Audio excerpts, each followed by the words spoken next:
Hey everybody, there's going to be a few videos like this at the moment. Not a lot, but there's going to be a few because it's a new thing and we've got new information for you. I'm going to show you how to change your thermostat, what you need to do, some precautions, what I'd recommend.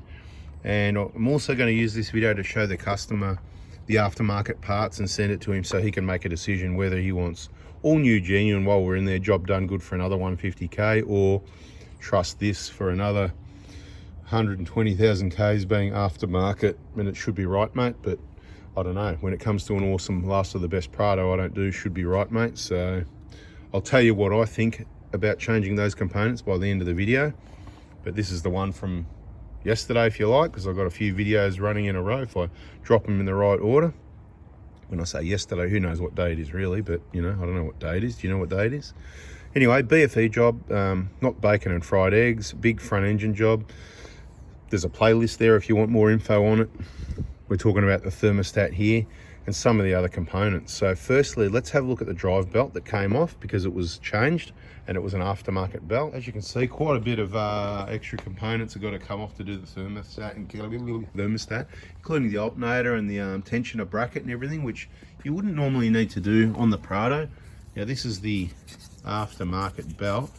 Doesn't look like a bad condition belt. It's got a joint in it, same as the Bando ones that they make them for Toyota. Surface looks reasonable. This is obviously cheaper to buy than a genuine one. Would be a waste to throw it in the bin. So I'd probably just maybe put it on the shelf. It's EPDM, which is good. So there's a positive. It is EPDM rubber. It's a Gates. This is the part number if anybody wants to go for that. Someone let us know. What's the price of one of these? Pop it in the comments. People, do it as many times as you like. Just put your price and where you sourced your price from for people that want cheap stuff. And if he replaces it and you get in quick, I'll leave it on the shelf for a couple of days if somebody wants to pick it up. You know, if you're around Melbourne and you like going for a drive. But I've got to be honest, 100%, like always, the rubber, I like it. It looks good. I don't have a problem with this belt. So to be honest, if this was my car, as much as I kind of go, oh, I don't really like it that much, I'd probably put this one back on. Looking at the rubber, at least for now, it's not hard to change again later, but you know what? I think I'd put it on. I'd keep that. Now let's look at the more important components before we get to changing the thermostat and what all this white stuff is, and is that a leak? And we're going to try and answer all the questions, but you need to watch all the video to have all the answers to all the questions, and they take time. Some people complain. But the longer the video and the more waffling, the more information, answering the questions and avoiding the confusion. If you're in a hurry to gather your info, it's not really going to work out with me because I've got decades of experience that I'm sharing, and it's even difficult to condense it into a video 10 minutes a day. So if you want a bit more, check out our other YouTube channel, 4x4 Adventures, because there's a lot of info there, not just trips. This radiator yet to be reverse flush, but I just wanted to show you that. The general 180k hasn't been off-road dirt and dust, but it's pretty average. Can't see much through there, if you know what I mean. Let's get down here and see. You know, it's not the worst one you've seen, but it's, I mean, look at that. That gives you an indication. This is for expansion, obviously, but you can see all that crud. It's just, it filled up so the air can't flow through there. You know, so this one BFE thing, absolutely right. Timing belt. It is a Gates. All right, you can see that's the part number. I'm sure there'll be nothing wrong with it. All right, and I'm sure it would last to the 300k mark, but it looks like they've put a aftermarket tensioner. Can someone see what brand the bearing is by zooming in and pausing, because I can't quite see at the moment? If it's a quality bearing, we could probably roll with that. The tension is not an NTN. Remember we talked about if it's an NTN or not. So it's going to be a Chinese copy, which could be decent quality. It could be rubbish. It's just unknown. There's no brand on it. Is it going to last, or is it going to cost you an engine for the sake of what, 130 bucks or whatever they are, right? A tensioner. So the components, let's just go. It's about 350 for the belt, the idler, the tensioner. Oh, that's the folding price. It's about 440, right? So yeah, it's about 400. Anyway, whatever it is, wink, wink. You get my drift. We like to keep some every now and then. Anyway, so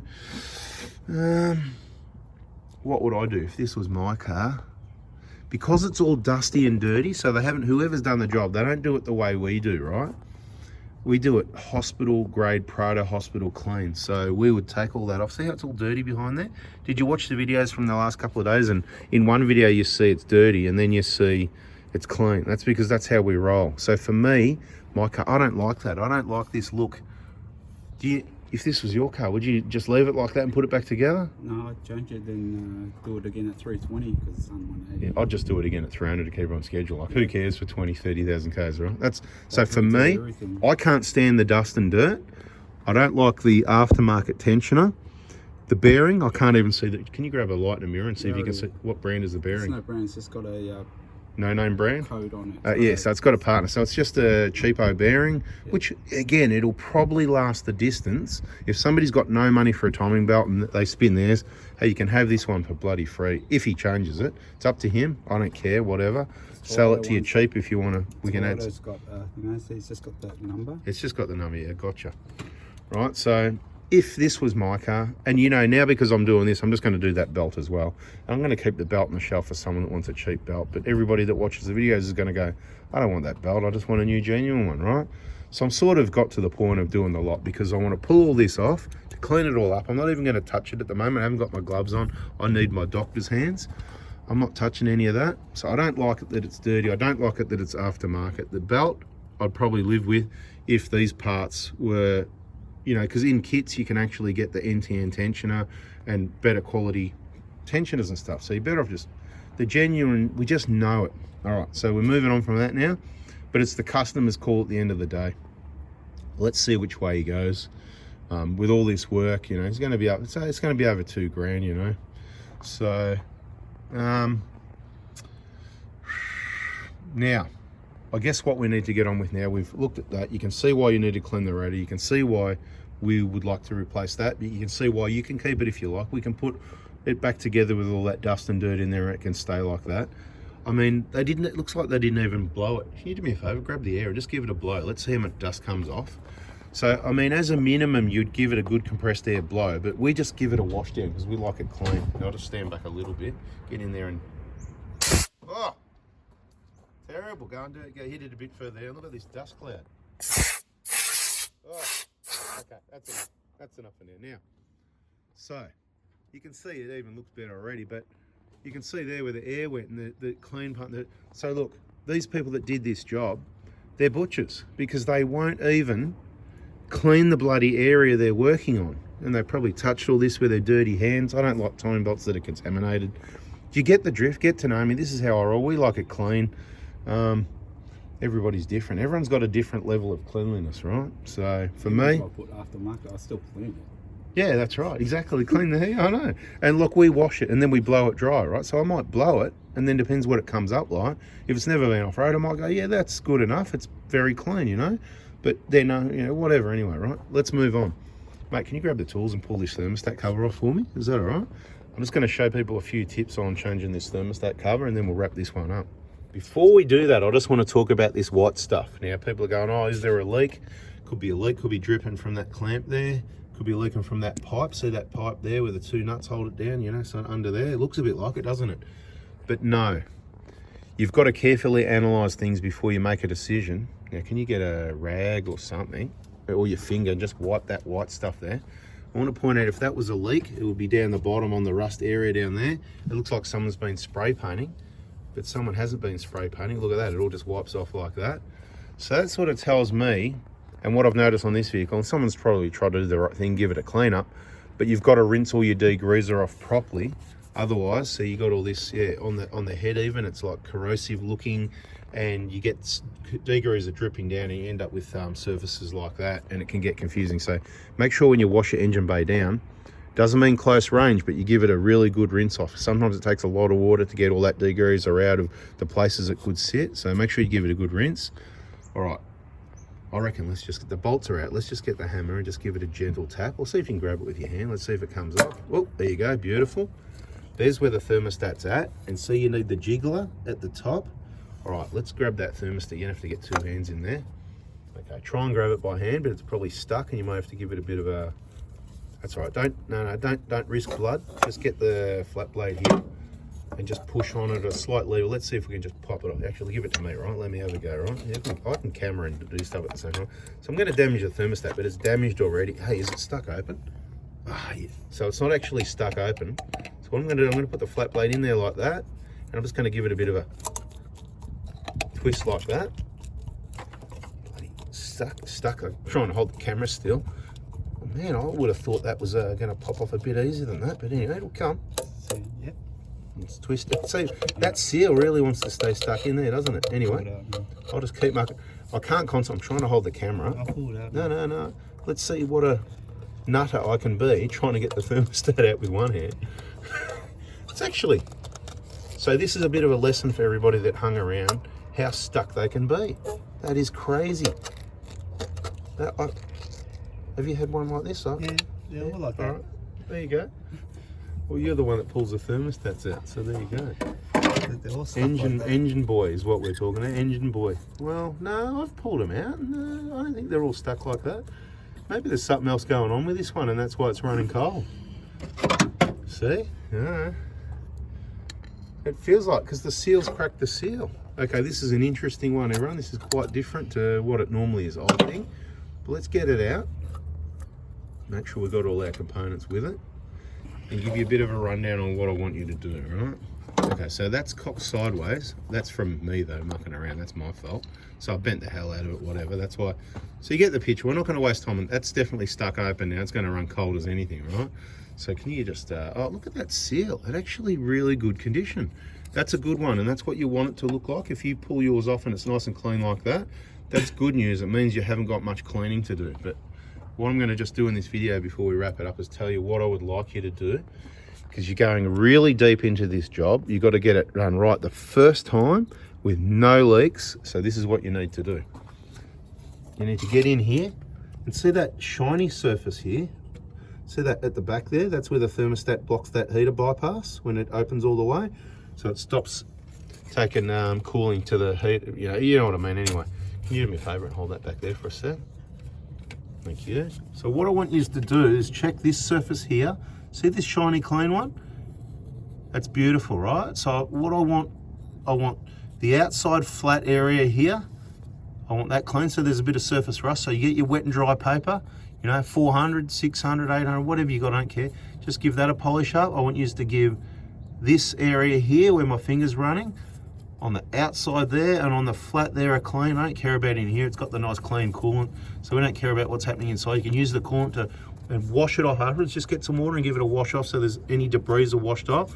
And then on this side, you can let it go. Now see this side, I want you to get the wet and dry on that flat, all that flat area there. Can you hold it again for me please now? And I want you to rub all this flat surface, not just here, all the way out to the bolts. We don't want any lumps out here, because this needs to be able to sit 100% flat against the block there. All right, so get the picture, everybody. I'll just grab this thermostat. It doesn't come with a seal in our kit. Obviously I get the seal and I generally install it on the thermostat and put it back in the thermostat box. I check all the parts personally before I pack it, repack it, whatever the case may be. Same with all the injector kit components. And this one's a really good one. So you can see it's really clean, but we've had them, have you seen them where they're really corroded here, rusted and stuff like that? Only on the engine jobs. Yeah, but you've noticed that this is this like the best one you've seen? Yeah, it's it looks like the best one I've seen, yeah. I'm wondering why it's so clean, and it's the one that's, anyway. Point of the story is, if you've got rust and corrosion and lumpy areas there, it's not going to seal that well with this rubber seal. This one, it's that good, I would say that you could even reuse it. Can you do me a favour and pull that seal off there, because I've only got one hand. We're going to wrap this one up soon, everyone. How does that rubber seal feel to you compared to a new one? It's kind of just like almost like a new one, isn't it? Similar, yeah. A little bit hard on the inside edge here, isn't hard it? in the inside. Yeah, that's it. But you could reuse it, yeah, because it's clean, it's smooth, you've got a clean surface there. I just want to say, even if you were sloppy, you could probably throw this back in without cleaning anything and it probably wouldn't leak. But the point is, if it does leak, it's going to be pain and suffering. So a couple of things I want you to do. Like I said, clean those areas really well with the wet and dry. Rinse it all off with water. If you need to, drop the bottom radiator hose here, or that bottom hose there, which we're yet to do, to drain anything that goes in there straight out. So this hose that comes to the tank, take the clamp off there, right? and bada bing, you can rinse anything out that goes in there, but it's all empty at the moment. Main thing, clean that surface, wipe it, rinse it, whatever you want to do. This side, again, you don't want to fill the engine up with water, so maybe just give it a wipe with a clean rag, even one of those yellow Costco cloths we talk about. Yeah, all that white stuff, that's all just going to wash off later when we give the engine a wash down. I reckon that's it. You get the picture. This seal has got a seal, and the other main thing, jiggler at the top. Always double check, jiggler at the top. Put it back in the same way it came out, and make sure it's sitting in that groove, in that recess 100% properly, like that, right? Before you put the cover on. And as you put the cover on, just make sure it's there. You might need to sort of hold the thermostat as you put the cover back on, right? So the seal, you don't want it sort of a bit, you know what I mean? Oh, look, it dropped down a little bit and it's sort of sitting like that, not quite right, and then you clamp it down and it's not quite right. It should push into position, but just make sure you got it right 100%. And the first thing you do once you put it back to, back on, have a look, make sure it's all flush, the housing, before you cover it all up with all your other components. Make sure it's right. And when you fill it up, make sure there's no coolant running out. And then when you run the car, make sure there's no coolant running out. You go on your road test, you're going to get some pressure because it's going to build up. And if you've got pressure, then it's good. And you look underneath and there's no drips, and you look around and there's no leaks, then it's good. That's your free pressure tester driving the vehicle. These things don't have leaks. And if you look underneath and you see drips, you got dramas, you mucked up, you didn't watch this video, and bada bing, bada boom. So subscribe, turn the bell on if you don't want to miss the important info. We'll probably have a couple more videos on this subject soon, and a few from time to time to give you the recap. And just like this thermostat problem, the updated information. Catch you on the next one.